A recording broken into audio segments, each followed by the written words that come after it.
बिस्मिल्लाहिर्रहमानिर्रहीम। Just no programme में खुश आमदीद। आज हम 2-3 छोटी छोटी खबरों पर बात करेंगे। सबसे पहले बात करते हैं तलाल चौधरी के हवाले से। वो आज अपने हलके में गए तो वहाँ पे वही इमरान खान के ख़िलाफ़ उन्होंने बातें की, एहतजाज की बात की, तो वहीं पे लोगों ने उनको लोटा लोटा कहकर मुखातब किया और उनके सामने लोटे भी पेश किए गए, क्योंकि तलाल चौधरी ऐसे शख्स हैं जो तंजीम साजी के हवाले से भी बड़े मशहूर हुए थे और उससे पहले वो काफ लीग में थे। जब वो काफ लीग में थे तो परवेज़ इलाही जब मुस्लिम लीग काफ के पंजाब के सदर थे, वो इनके हलके में गए थे तो उस वक़्त तलाल चौधरी ने उनकी जीप के सामने धमाले डाली थी। तो इस हवाले से आज जब वो अपने हलके में गए तो लोगों ने एक दफ़ा फिर उनको लोटा लोटा कह के मुखातब किया। तो ऐसे लोगों को अपने गिरबान में ज़रूर झांकना चाहिए जो दूसरों के ख़िलाफ़ बातें करते हैं, तनकीद करते हैं, नारे लगाते हैं, मुज़ाहरे करते हैं। खुद अपने आप का मुहासबा करें तो उनको सब कुछ नज़र आ जाता है। दूसरी हमारी ख़बर है बिलावल भुट्टो ज़रदारी और शाह महमूद कुरैशी के दरमियान जिस किस्म की बातचीत हुई कौमी असम्बली के इजलास के दौरान, एक दूसरे के बारे में उन्होंने जो कुछ कहा, एक दूसरे पर बुरे तरीके से कीचड़ उछाला, ये ऐसे लोगों को कतई तौर पर ज़ेब नहीं देता। बिलावल भुट्टो ज़रदारी बार बार कहते रहे कि ये हमारे वज़ीर ख़ारजा रहे हैं, तो इन्होंने यूसुफ रज़ा गिलानी को रिप्लेस करने की कोशिश की। इमरान खान के ख़िलाफ़ भी ये इसी तरीके से कोशिश करेंगे, ख़ुद को वज़ीर-ए-आज़म बनाने के लिए ये साजिशें कर रहे हैं। कश्मीर का इन्होंने सौदा कर दिया है, इन्होंने इस तरीके से किया है, इन्होंने ये किया है, इन्होंने वो किया है। तो इसके जवाब में शाह महमूद कुरैशी ने भी कोई कसर नहीं छोड़ी। उनकी तरफ से भी कहा गया कि मैं इनको कब से जानता हूँ, जब से छोटे से थे, एक साइड पे खड़े होते थे, इनको झिड़कियाँ मिलती थीं, ये इस तरह थे, ये इस तरह थे, ये उस तरह थे, फ़लाँ। तो इतने सीनियर पार्लियामेंटेरियन अगर एक दूसरे के ऊपर कीचड़ उछालेंगे तो अंदाज़ा कर लीजिए कि ऐसे लोगों का क्या इमेज होगा लोगों में। और ये किस दौर की बातें कर रहे हैं जब एक दूसरे के ऊपर इनका एतमाद था, इख्तलाफात हुए तो किस हद तक ये नीचे गिर गए हैं। तो ये मैं अमूमन इनकी बात यहीं पे छोड़ते हैं। मैं अमूमी बात करता हूँ कि आपकी किसी के साथ दोस्ती है, किसी की भी किसी के साथ दोस्ती है, बहुत अच्छे तल्लुकात हैं, बड़ा एतमाद होता है, लेकिन किसी वजह से आपकी दोस्ती इख्तलाफात में बदल जाती है, दुश्मनी आ जाती है। तो इंसानियत का यही तकाज़ा है कि आपके माँ बहन जो भी बातें एतमाद से हुई हैं, एक दूसरे के लिए राज से हुई हैं, वो हमेशा के लिए राज रहना चाहिए। अगर कोई बंदा जब आपके माँ बहन दोस्ती में बातें हुई हैं उनको उस वक्त अफशा करता है जब आपकी दुश्मनी हो जाती है, इख्तलाफात हो जाते हैं, तो ऐसे लोगों के बारे में गौर से देखा जाए तो नस्ल में कहीं ना कहीं आपको फ़र्क ज़रूर नज़र आ जाएगा। इसके अलावा हमारी ख़बर है जस्टिस कासिम खान साहब के हवाले से। जस्टिस कासिम खान के इक़्तिदार का सूरज आज ग़ुरूब हो रहा है। वो chief justice Lahore high court थे, तो उन्होंने ये समझ लिया कि मैं हमेशा के लिए इक़्तिदार में रहूँगा, हमेशा के लिए इंसाफ का तराजू मेरे हाथ में रहेगा। वो सारा कुछ भूल गए थे कि कभी मैंने रिटायर भी होना है। जस्टिस कासिम खान ने जिस हद तक हो सकता था इंसाफ का बेड़ा गर्क करके रख दिया। वो शरीफों के लिए एक बहुत ही हामी बनकर सामने आए। उन्होंने नहीं देखा कि मैं इंसाफ की कुर्सी पर बैठा हूँ, उन्होंने आउट ऑफ द वे जाकर शरीफों के हक़ में फ़ैसले दिए। इनकी तरफ से ब्रिगेडियर सती को अपनी अदालत में तलब किया गया, उनको कहा गया कि क्रोन उतार कर आएँ, टोपी पहन कर ना आएँ, आपको सीधा जेल भेजेंगे। अगले दिन जस्टिस सती पेश नहीं हुए, उनकी तरफ से फ़ौज का एक नुमाइंदा पेश हुआ। उस वक्त तक जस्टिस कासिम खान साहब का सॉफ्टवेयर अपडेट हो चुका था, पानी की झाग की तरह वो बैठ चुके थे।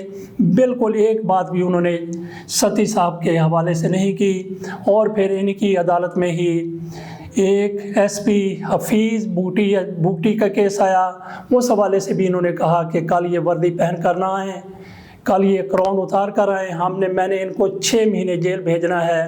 ان کے حوالے سے بھی ہم نے پہلے بات کی تھی کہ جس طریقے سے غلط بیانی جسٹس صاحب نے خود کی تھی، اس قسم کی ان سے سرزد ہوئی تھی، لیکن اپنے آپ کو انہوں نے بچا لیا۔ ان کے حوالے سے یہ ان کو کوئی سزا دینے کے اوپر تلے ہوئے تھے، آخر کار وہ سپریم کورٹ میں چلے گئے، وہاں سے ان کو دیکھتے ہیں کہ کیا ریلیف ملتا ہے، لیکن جسٹس صاحب جس طریقے سے ان کو سزا دینا چاہتے تھے اس طریقے سے سزا ان کو نہیں دے سکے۔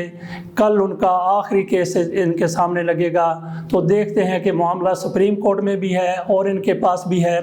جب انصاف کے تقاضوں کی بات کی جائے گی تو جسٹس قاسم خان صاحب کے حوالے سے سب سے بڑا کیس جو انہوں نے خراب کیا، جس کا بیڑا غرق کیا، وہ کیس ہے ماڈل ٹاؤن کیس 14 لوگوں کا کیس، جس حوالے سے انہوں نے ایک بینچ بنا دیا، 7 رکنی بینچ بنا دیا، جس کو کہا گیا کہ ڈے ٹو ڈے یہ سماعت کریں، بینچ بنا دیا، لیکن اس کے بعد اس بینچ کی طرف انہوں نے ایک بار بھی نہیں دیکھا۔ اس بینچ ماڈل ٹاؤن کیس اپنی افادیت کھو چکا ہے، وہ نئے سرے سے شروع ہوگا، اور ایک JIT بھی بنی تھی، دوبارہ JIT بنی تھی، اس کا بیڑا غرق کرنے میں بھی قاسم خان صاحب سر فہرست تھے۔ اس کے علاوہ قاسم خان صاحب نے شریفوں کے حوالے سے جو کیسز تھے، ان کے حوالے سے جو ججز کام کر رہے تھے، 3 ججز کا انہوں نے تبادلہ کر دیا اور ان کی جگہ پر نئے ججوں کو تعینات نہیں کیا۔ جن کیسز کی وہ سماعت کر رہے تھے، وہ 3 ججز جن کا تبادلہ کر دیا تھا، وہ شریف خاندان کے کیسز تھے، وہ شریف خاندان کے کیسز تھے، وہ خواجہ صادر فی کے کیسز تھے، جہانگیر ترین کے کیسز تھے۔ ان کے اوپر کئی طرح کے چارجز ہیں، کئی طرح کے الزامات ہیں۔ یہ بھی کہا جاتا ہے کہ ججوں کو ڈکٹیشن دیتے رہے، فیصلے فیبریکیٹ کرتے رہے، اس حوالے سے ان کو جواب دینا پڑے گا۔ اور یہ بھی کہا جا رہا ہے کہ جسٹس قاسم خان صاحب پاکستان سے اپنی ریٹائرمنٹ کے جلد بعد بھاگ جائیں گے۔ اور سب سے آخر میں ہم بات کر لیتے ہیں خالد چلودی صاحب کے حوالے سے۔ خالد چلودی لندن میں ہوتے ہیں، یہ پاکستان کے درد دل رکھنے والے پاکستانی ہیں۔ سنتے ہیں خالد چلودی صاحب سے، وہ پاکستان میں لوٹ مار کے حوالے سے کیا کہتے ہیں۔ پاکستان کا قومی بجٹ 2021 پارلیمنٹ میں پاس ہو گیا ہے، اور اس بجٹ کے پاس ہونے کے بعد وزیر اعظم عمران خان نے پارلیمنٹ میں تاریخی خطاب کیا، جو کہ پوری قوم نے سنا۔ اس تاریخی خطاب کے بعد جو انتہائی اہم چیز لوگوں کو سوچنی چاہیے، تھوڑا سا یہ سوچئے کہ پاکستان میں پاکستانی ڈومیننس گروپ یعنی PDG، پاکستانی ڈومیننس گروپ یعنی مراد یافتہ طبقہ پاکستان میں کتنا ہے، اور یہ لوگ پاکستان میں ٹیکس کتنا ادا کرتے ہیں، اس کے اوپر غور کیجئے ذرا۔ تھوڑا سا اس کو جاننے کے لیے ہمیں ماضی میں جانا پڑے گا۔ 15 جون 1964 یعنی 15 جون 1964 میں پاکستان کا قومی بجٹ ڈاکٹر محبوب الحق نے پیش کیا تھا، اور انہوں نے اس بجٹ میں انکشاف کیا تھا کہ پاکستان کے اندر 22 خاندانوں نے قومی دولت پر قبضہ کیا ہوا ہے، اور وہ صنعت کار بھی ہیں، بینکوں پر بھی ان کا قبضہ ہے، بیمہ کمپنیاں ان کے قبضے میں ہیں۔ اور اس کے بعد حبیب جالب نے ان 22 خاندانوں کے بارے میں ایک نظم کہی تھی، جس کا پہلا شعر تھا: 20 گھرانے آباد اور کروڑوں ہیں ناشاد، صدر ایوب زندہ باد۔ اس کے بعد فیلڈ مارشل محمد ایوب خان کی حکومت نے ان پر فرد جرم عائد کر دی تھی۔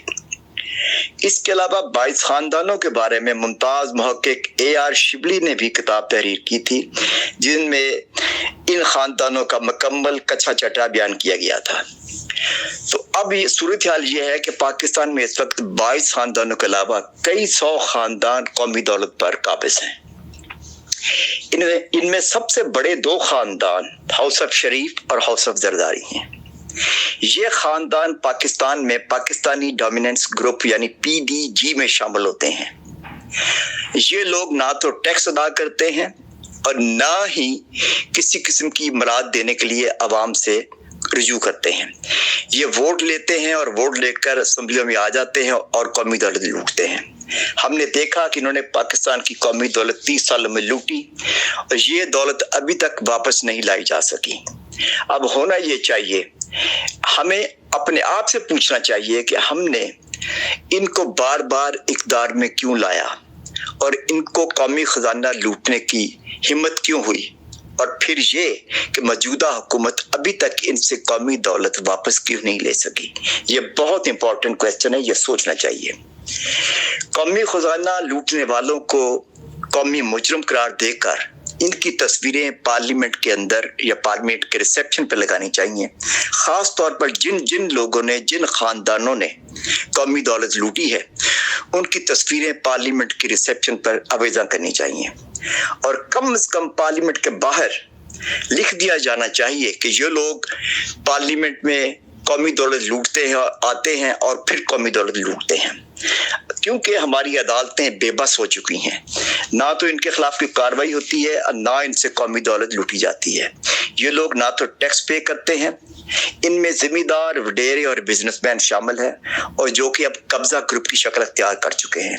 इनमें construction industry, transport mafia, cement mafia, petrol mafia, आटा माफिया, न जाने कितने माफिया पैदा हो चुके हैं। आप देख लीजिए कि मलिक रियाज पाकिस्तान के अंदर बहुत बड़ा माफिया है और उनसे कोई पूछने वाला नहीं है। जब तक आप इन लोगों से टैक्स नहीं लेंगे, पाकिस्तान के अंदर कौमी दौलत वापस नहीं लाई जा सकेगी और पाकिस्तान के अंदर इसी तरीके से अवाम का इस्तेसाल होता जाएगा। अब सोचना चाहिए कि वज़ीर-ए-आज़म इमरान खान इस वक्त जिस बात पर जोर दे रहे हैं कि पाकिस्तान में लोग टैक्स अदा करें और इसके अलावा और कोई चारा नहीं है। अब जरूरी हो गया है कि चंद खानदानों के खिलाफ कार्रवाई की जाए और इसकी इब्तिदा हौस अफ शरीफ और हौस अफ सरदारी से की जाए। खालिदा चलौदी साहब ने पाकिस्तानी डोमिनेंस ग्रुप के हवाले से सैर हासिल गुफ्तगू की है।